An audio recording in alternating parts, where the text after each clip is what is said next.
Balik lagi di Rujak Politik Channel, dan setelah sekian lama kita ngetek berdua, kita menemukan nama segmen yang tepat buat kita, yaitu adalah Boa Bincang Orang Awam dengan duo pengamat awam.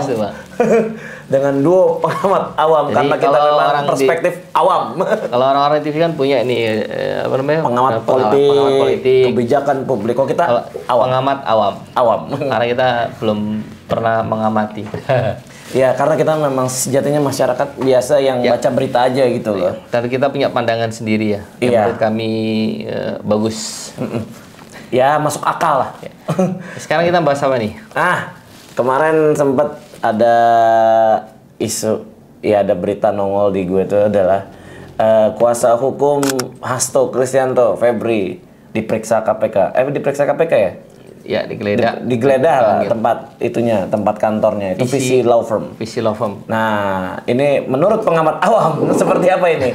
Ini gerakan apa lagi nih yang diserang ke Hasto? Kan kita udah bahas Hasto tuh waktu itu. Kalau kita bicara kasus Hasto, yang menarik sebenarnya sih KPK geledah law firm-nya pengacara ya, yang ex-jubirnya KPK Febri Diansyah dan mantan pegawai KPK Rasa Mala Sitonga. Aritonang. Oh, Aritonang. Aritonang. Menariknya kenapa? Sebenarnya nggak kaget. Kenapa tuh? Kenapa nggak kaget? Ya ini menurut saya pengamat awam nih. Iya. Ya mereka kan emang pengacara khusus koruptor kakap. Pengacara khusus koruptor kakap. Betul. Ini berjurang nggak sih? Enggak, tapi bener gak sih? Tapi kalau kita lihat track record Febri kan waktu itu dari... Pertama, dia gebrakan pertama jadi lawyernya Verdi Sambo. Oh, Putri Chandrawati waktu itu? Iya. Bagian Putri Chandrawati? Bagian dari itu. Oke, terus kedua? Yang kedua, ini. SJL. Sahrul Yassin Limpo. Korupsi BTS ya? Enggak, pertanian. Oh iya, pertanian. Sama suap itu apa? Firly Bahuri. Betul. Oh iya. Terus ketiga, yang sekarang yang tiga ini Hasto Kristianto. Yang itu kan kakap-kakap gitu kan. Kayak track recordnya emang selalu yang serem-seremnya dia. Saya bilang tadi itu kakap ya karena besar-besar. Dan yang berurusan bersenggolan dengan KPK dan politik. Balik lagi tadi kan dipanggil itu adiknya Febri Diansyah dipanggil karena diduga kan istilahnya ada keterlibatan atau uang yang dibayarkan fee law firm-nya itu dari pencucian uang SJL. Tapi Febri membantah itu dari kantong pribadi. Yang tahu itu uang pribadi atau enggak ya SJL dong. Benar. Tapi sekarang kan belum ada suara apapun dari itu kan. Kalau menurut saya ya agak aneh sih, dulu orang yang kerja di KPK yang selalu musuhi koruptor, yang sekarang jadi law firm. Ya itu beda lagi, itu kalau urusan dapur ya sah-sah aja sih. Mungkin. Tapi kan memang secara job memang dia disumpah untuk membela yang menurut mereka benar. Ya mudah-mudahan sih itu ya benar ya sumpahnya. Cuman ya kalau gue pribadi kayak ini serangan kayaknya deh. Kalau menurut saya sih ya kita aja yang bukan orang hukum aja paham kan mana yang sekiranya ini kasusnya potensi orang ini yang salah nih. Karena lihat track record kan udah benar. Jelas. Apalagi yang dulu yang dibela ya terbukti bersalah, diputusin bersalah. Terus SJL juga diputusin bersalah. Si Firly Bahuri juga diputusin bersalah. Yang ini pun jangan-jangan diputusin bersalah. Ya, menarik sih karena belum ada yang dia bela bebas. Benar. Kalau sepedek kita tahu kan belum ada yang dibela dia bebas terbukti tidak bersalah. Hampir semua mayoritas yang kasus kakap itu bersalah. Ya saya sih masih berpikir positif ya. Mungkin ini bagian dari KPK untuk naruh Febri sama Rasa Mala. Udah lu jadi lihat sana. Iya. Info kita gitu. Iya, jadi terus kasus Hasto lewat itu. Ya lewat apa? Lewat ya udah nggak dibahas aja. Enggak, maksudnya dia jadi cepu lah. Iya. Jadi terbukti nanti kan gitu kan. Iya. Bisa sih bisa. Sebenarnya menurut saya nggak menarik. Nggak heran. Hasto pakai Febri menurut saya salah, blunder menurut saya. Oh itu kita udah pernah bahas. Ya, karena apa? dia kan bukan yang menangani kasus, dia hanya jubir waktu itu kan. Walaupun dia tahu kasus atasnya doang kesimpulan, cuma yang penyidik yang lebih tahu kan di bawahnya. Tarikan kasus ini kemana, rentetannya kemana kan gitu. Belum lagi hubungannya Febri dengan pegawai-pegawai KPK kan juga cukup kuat ya. Dia kan disinyalir tanpa harus ada kasus-kasus begini juga kan. Harusnya kan dia patut dicurigain ya dengan hubungan dia yang sebelumnya gitu loh. Kalau menurut gue pas enggak kayak dari pengawat awal ini kayaknya ini bukan yang ngebelain satu pihak ya, tapi sepertinya memang seperti ini mainannya gitu loh. Mungkin ada satu yang disingkirkan dulu sehingga jalan untuk melawan satu pihaknya lebih mulus gitu. Ya kalau menurut saya sih sangat disayangkan karena merugikan teman-temannya yang benar-benar dulu yang kerja yang bagus, ex KPK yang disingkirkan lewat TWK kan, termasuk si Samala itu kan. Dan teman-teman yang sekarang mereka bikin apa namanya itu perkumpulan tuh. Lupa tuh. M57. Dia sangat mereka teman-teman jaga integritas, yang tidak mau yang ikut-ikut yang sudah jelas itu kasus yang korupsi politik. Lah ini ikut. Ya emang nggak ada dampaknya, cuma ya integritas emang mahal sih. Ya emang susah untuk menjaganya gitu sih.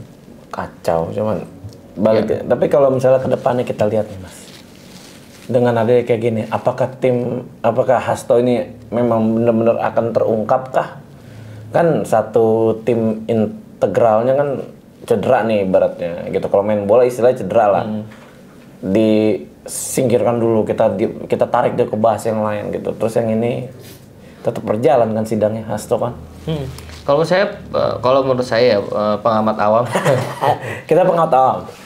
Menurut saya berkeyakinan pasti terbukti bersalah. Iya sih ya. Kalau udah arahnya kayak gini mah dengan cara apapun gitu loh. Ya kita duga pasti bersalah itu karena udah jelas kasusnya awalnya udah terbukti, dan ini ya kesenambungan aja kan gitu kan. Sebagai pembuktian sebenarnya aja gitu loh. Betul. Ya mudah-mudahan kasusnya cepat selesai. Terus yang menarik tadi itu kantornya digeledah KPK. Oh itu visi law firm, bener, kita harus bahas. Dia itu digeledah KPK, terus adik kandungnya ya kalau salah ya. Adik kandungnya Febri kan yang dipanggil ke KPK kemarin, dia nggak datang karena alasannya masih rapat untuk kasus Hasto. Itu karena ada rapat berapa jam sih, masa sehari semalam gitu kan. Kacau ya menurut saya kita cuma di sini sih apa ya, menyayangkan ex KPK membela. Mungkin menurut mereka Pak Hasto nggak salah, ya silahkan. Iya. Tapi kan pandangan umum masyarakat ya, KPK dengan menentukan si Pak Hasto ini tersangka, ya pasti kan banyak bukti itu. Banyak bukti yang sehingga nyeret Hasto sehingga ditahan kan gitu kan. Iya, Terus si ex KPK ini ngebela gitu kan, agak gimana gitu ya. Tapi sebenarnya Febri itu memang patut dipertanyakan sih motifnya. Dia ngambil itu tuh kasus-kasus yang seperti ini tuh karena apa? Karena kan satu korupsi. Itu kan dia kan bekas jubir KPK. Ya kerja yang di istilahnya integritas gitu kan. Iya. Karena kenapa gitu? Apa memang karena butuh duit kah atau apa kan? Kalau itu kan masalah dapur lain lagi. Cuman mengambil kerjaan yang cukup di luar integritasnya itu ya. Yang mempertaruhkan. Tapi saya nggak tahu apakah dia punya integritas, kan nggak tahu kita. Yang tahu kan dia sendiri. Kita kan hanya pengamat awam. Gue masih ingat dulu tuh waktu dia baru-baru resign ya dari KPK ya.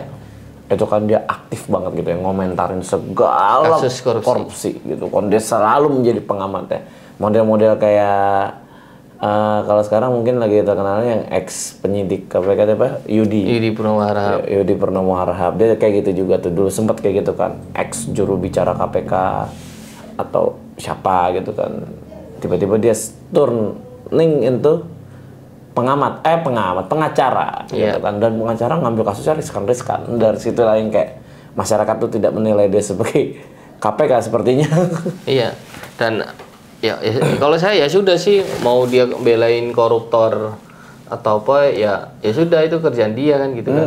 Udah nggak usah dipermasalahin mau dia itu pengacara kan tugasnya. Iya, ya udah, dia dalilnya udah jelas kok, satu kaki di neraka kan bahasa gitu kan. Kalau untuk para pembela-pembela orang salah kan gitu kan, orang zalim kan. Ya sudah, mau dia, kalau yang tadi yang menarik itu kok yang dibela gede-gede koruptor kakap. Nah ini. Ya kalau saya sangka sih ya gajinya gede cuy.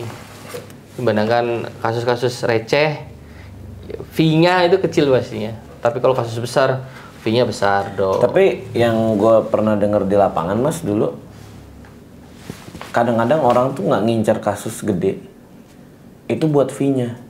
Tapi buat nama dia naik terus sehingga kepake. Sehingga kepake sama yang lain-lain yang di luar non publish gitu. Iya. Itu. Ya bisa jadi. Tapi kalau dikenal sebagai law firm yang pembela koruptor, udah pasti materi sih ya. lebih ke materi ya. Logiknya sih. Logiknya gitu. Dia koruptor ini pasti kan ngambil duit dari korupsi, yang untuk gaji ke orang lain pasti hasil dari korupsi.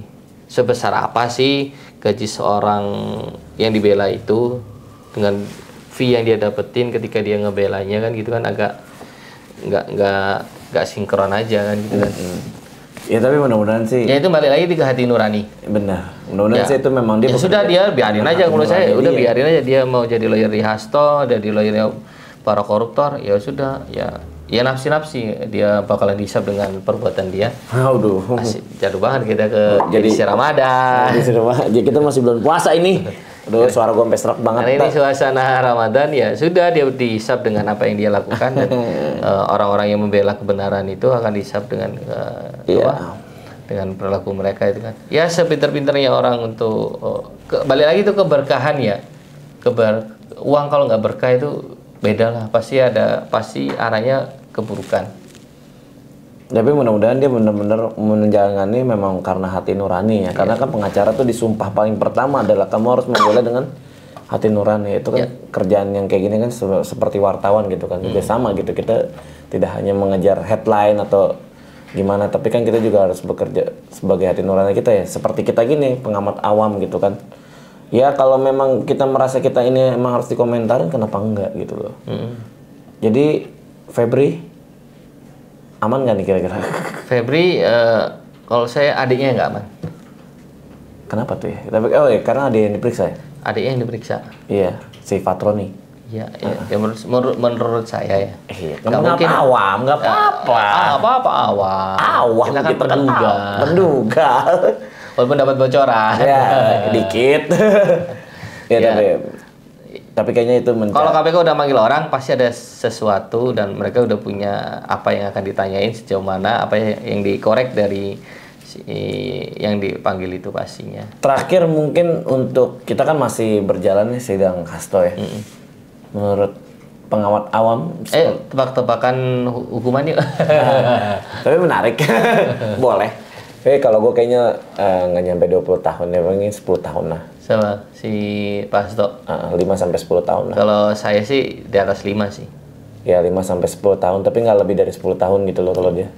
Karena buktinya udah jelas kan waktu di sidang kan. Tinggal keyakinan hakim aja kan.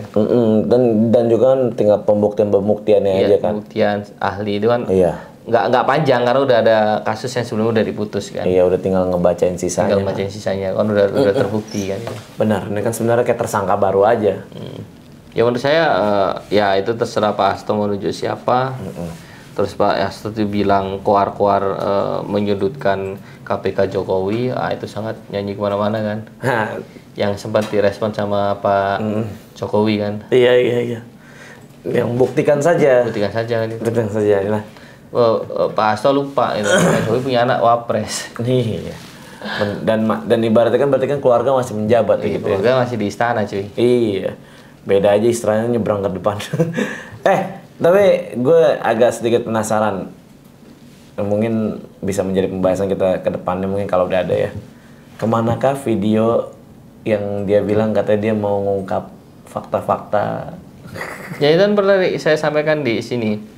Kalau sampai dia diputus bersalah dan video dia yang dia sampaikan bahwasanya akan membongkar kasus besar, itu mah ucapan jempol mah. cuman apa namanya? Omon-omon. Bukan omon-omon, cuman gertak sambel. Oh. Ya, cuma buat sensasi doang.